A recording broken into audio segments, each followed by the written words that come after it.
All right, welcome to Carbon Radio. I'm going to go through a simplified example of looking at how we could pay down the national debt.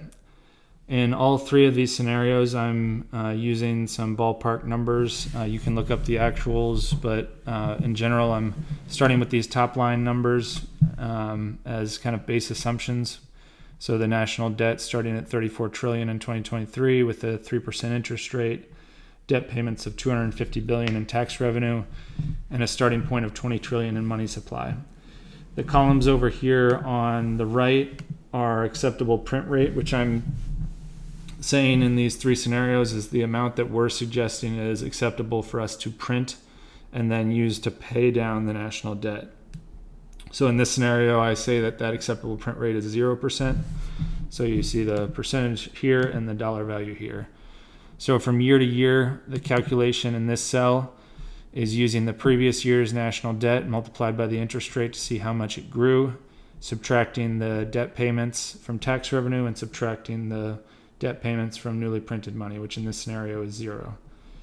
So you see how the national debt continues to grow, and in all of these, I'm looking to see where we're going to be in the year 2050.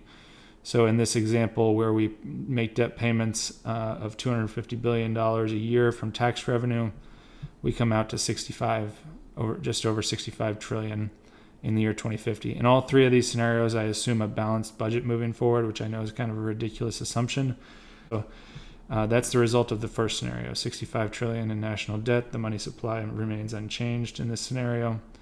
In the next scenario, I assume a 3% acceptable print and pay rate. So you see here the money supply increases by 3% every year, and that money is used to pay down the national debt. So the formula remains the same though. The previous year's national debt is multiplied by the interest rate to see how much it grew, and then you subtract the debt payments from tax revenue, and you subtract the money you're using to pay down the debt from the newly printed money. And we see that the money really doesn't start to decline until around the 2033 mark, and even then pretty slowly. So by 2050, we've only reduced the national debt to 30 trillion from 34 trillion, and we've increased the money supply to 44 trillion. So that's that scenario. The next scenario, I asked the question, what print rate would be necessary